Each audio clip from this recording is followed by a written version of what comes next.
One of your measures that was considered a consent bill is on its way to the Missouri House. That it is. It was kind of a different week, kind of won one and lost one. I won this one. It dealt with foster kids and extending time to allow more case management to better suit the people where they're going to go and who's going to contract to have these foster kids. But a really major part of that, presently the way it's set up, they do a highway patrol investigation or run a criminal background check, and they don't do it again for 2 years. And under my bill, it'll be a daily thing. It'll be instant. So if there is some type of abuse going on by the foster parent, or if they receive some type of felony conviction or something like that, it's felony committed, then that would give the social service a chance to go right in there and review where they're at with those kids. And before, it could be up to 1 year and 11 months. So that time factor is really huge. And there's some other little things in there, but also when they're no longer foster kids, then it comes off. And that's important too, so they wouldn't be able to do background checks on those people. So that was a good win. Again, that's 1 or 2 year window. That's a long time with a background check. It is, and we got to protect our kids. You know, yes, we want foster parents, but we want good foster parents. And things happen in a 2 year period that could have missed before, but more than likely something just happened. In today's world, there could be lots of things. So this will really allow social services more instant information about if they should commit some type of crime or be under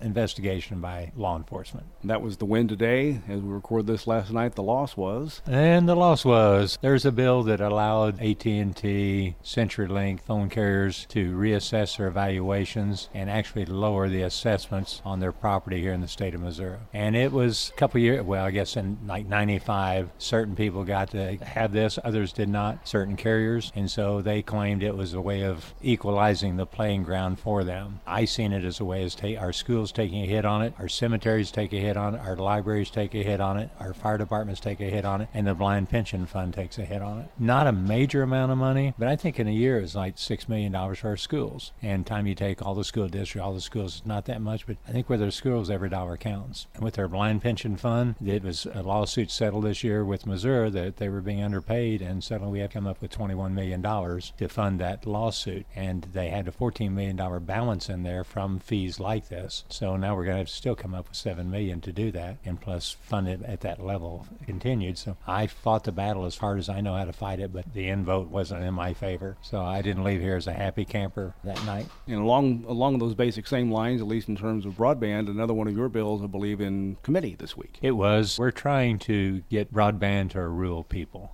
And that's really an issue down in the Ozarks. And it's too expensive. That last mile or last 2 or 3 miles is too expensive for the common carrier to go ahead and do that. There's been a few places that have gone ahead and used the local co-ops for expansion. And they can do it or not do it. This doesn't mean they have to. This just gives them more freedom in getting their easements. Some of the old easements that they operate under were back when they first put power lines across there. And everybody was happy to see them. And then they came on with telephone lines on some of this. Everybody's happy to see them. And now there's some people that want to charge a pretty good amount of money to use the same pole, to use just a bigger wire, but no new wires, and some may be newer wires, but they want to be paid for that right away because they think the co-op is going to make money on it. I side with the co-ops. The co-ops don't make money, and that's up to the local board how they spend it, but it can reduce rates. And so there's some pretty good stuff in that. So we're still working on that. Had the committee hearing, hadn't been passed out of it, but that could be a major step. And who more natural to do it than our co-ops? They've got poles, they're local, they know how to operate, and there's been some of these. There's Calmo that's done it up in northwest Missouri, and they've done it without any state or federal money, but they've gone in and people have got behind it through their co-op, and the co-ops are a natural person to do it if they choose to take it on. It's a very expensive